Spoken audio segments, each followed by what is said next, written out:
Hello all, and welcome back to the Modern Green Bay and Western in N scale. My name is Gabe, and I'd like to warn you about a scenery technique that I used in a previous video.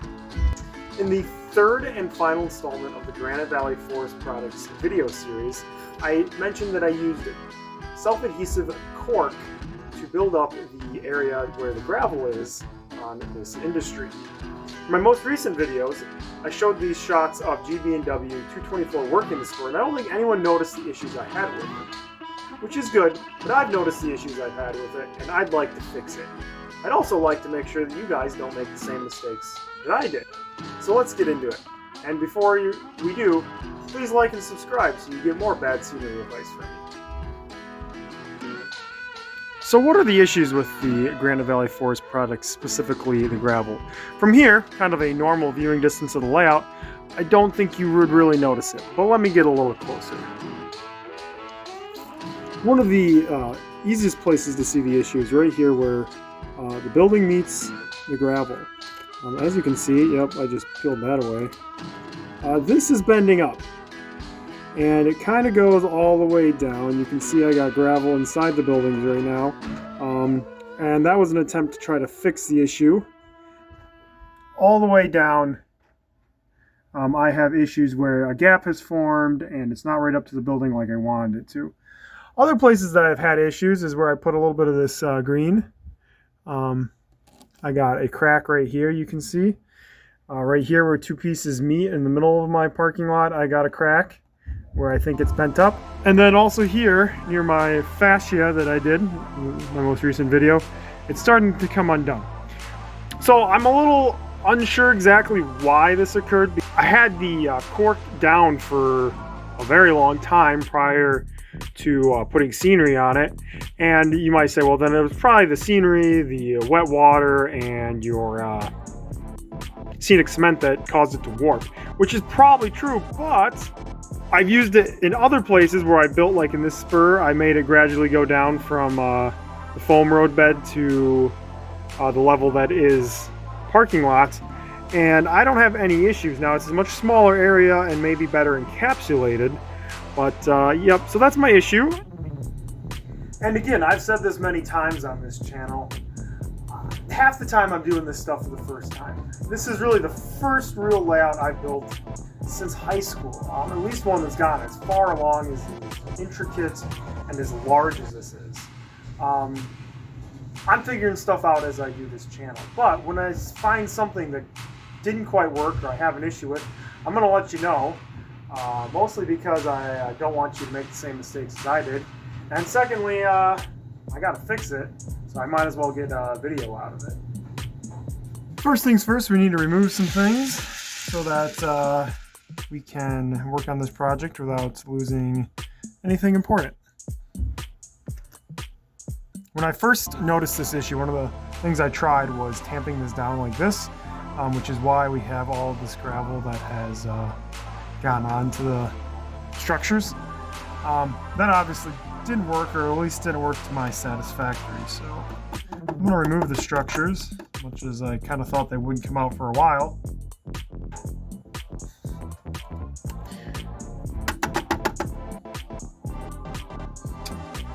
So it's a little interesting. It seems like most of my warpage is right here on these edges.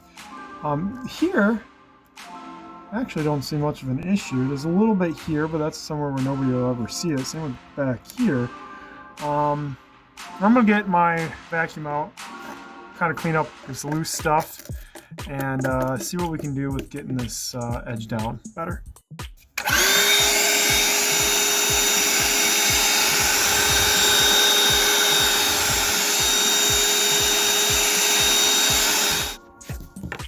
Okay, we're over here on the workbench, kind of a la Adam Savage. What am I going to use to fix this? My first thought is glue, and that's what we're going to kind of give a shot.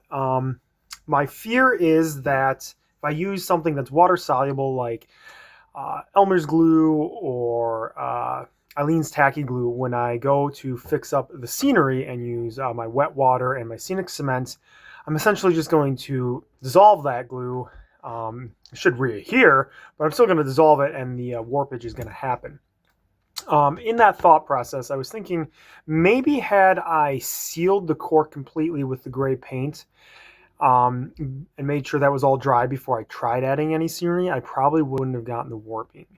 I don't know that for a fact. I mean, I'm just guessing that after the fact, because the places where I didn't get warping is where the paint had been, where I painted the track, and that had been done, that, you know, that sealed it in. So I'm wondering if that's part of what would make it better. So what I'm going to use is this DAP Alex Fast Dry siliconized acrylic latex caulk. Is it glue? No. But will it function as glue? I think so. So it should be much stronger than any water-soluble glue that I could use that I got laying around. I can't use super glue because that's going to burn through my foam. So it should be much stronger, and then it should also actually seal it in. I put a little bit on this cap, and I think I'm going to use a toothpick to get it underneath, and then I'm going to weigh it down with probably just some random assorted objects I got laying around on the workbench and on the layout. So let's give it a shot. Okay. Well, let's see. I'm going to peel this a bit back.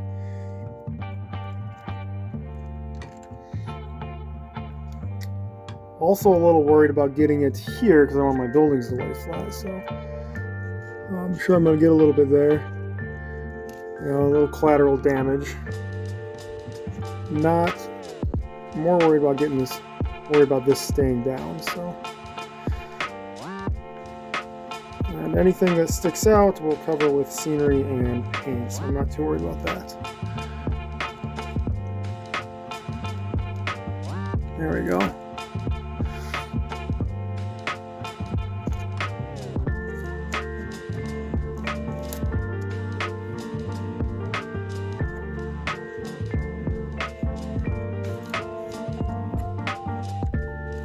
Hopefully that'll keep that from warping. Alright, now I'll put some weight on it and I'm going to let that dry for a bit. Alright, it's been a couple hours and it appears, despite my skills, the caulk idea actually worked. So, and I'm not getting any of this coming back up again. I guess a little bit there, but that I'm actually not that worried about. And then here, this appears to be down pretty good itself. So, for this spot over here, I think what I'm just going to do is kind of chisel some of this out, kind of flatten it out a little bit, and then we're just going to cover that with gravel. But for the rest of this, same idea. I'm going to need to paint this, probably paint that little, I'm going to need to paint this little piece black here so it kind of fits in with my fascia. And then to fix the sides here, I'm just going to put a little more ballast and a little more scenery there to make it look seamless. So that's what I'm going to do next. Alright, let's see what we can do here with this. This little dental pick I actually got at one of the dollar stores. So I want to say Dollar Tree. It was probably like $1 or something like that. And I didn't know what I was going to use it for, but I saw it and saw the price and said, I can probably find a use for that. And apparently I did as a chisel to dig this out. But that seems to kind of be the high spot. I'm going to vacuum that up.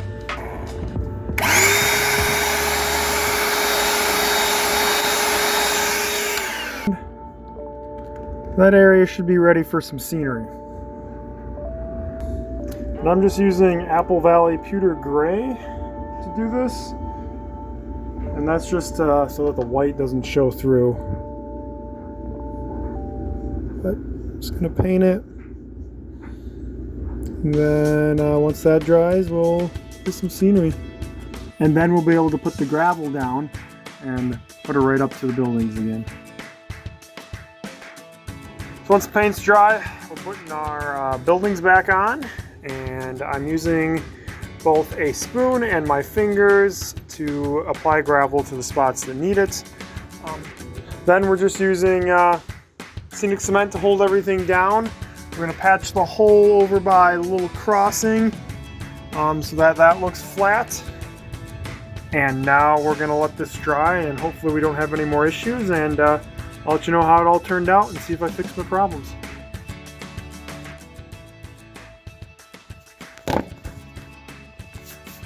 Okay, so we're back here at the workbench, and I'd love to tell you how everything worked out great, and my gravel looks amazing at the Granite Valley Forest Products. Unfortunately, Failure is always an option, and we did fail in one sense. My idea of using the caulk actually worked, and I think worked pretty well. However, it didn't work well where I didn't use it, if that makes sense. So the areas where I had the issues, I fixed them, mostly. However, in the areas that I didn't use it, the issues just crop back up when I put some gravel down and used the scenic cement. The warping occurred at a different spot. So I'm not going to go through how I fixed it all in great detail. But here's some videos of me using the dental pick and the caulk in an attempt to get it fixed up, and just get some caulk under there and some weights, and hoping that it would get flatter. Which in one sense it did. It did help in some spots make it flatter. Other areas I just decided to leave it.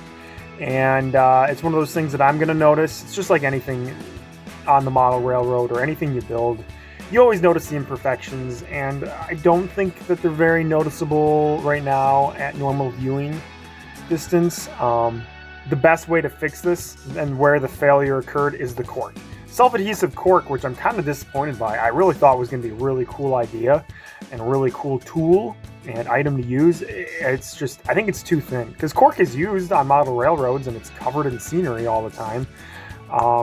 But in this case, I think it's too thin, or the adhesive's not good enough. I don't know what it is, but in order to fix that, it would involve me ripping up half the spur and all of the gravel and just causing a huge mess, which at this point, I don't think it's bad enough to warrant that. A couple years when it gets probably worse, or in a couple years when the rest of the layout's finished, maybe then I decide to go back and fix it. But as of now, I'm just going to leave it as is. Like I said, I don't think it's super noticeable, and I think I've made it better. I just haven't necessarily fixed it, which is,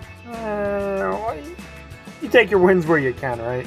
So at the end of the day, we're going to call this little video finished, and I'm just going to tell you, don't use the self-adhesive cork. It's not a great idea. Thanks for watching. Please like and subscribe. Comment down below if you like this new style of me talking to the camera. I think it works great for when I'm more like editorializing and just kind of talking, as opposed to just the videos of the trains like I normally do, where I talk over those. But let me know one way or the other if you like it. If you don't like it, I don't know. This channel is still pretty young, and I'm trying to figure out different ways of doing stuff. So yeah, let me know. Please like and subscribe, and thanks for watching. See you later. Bye.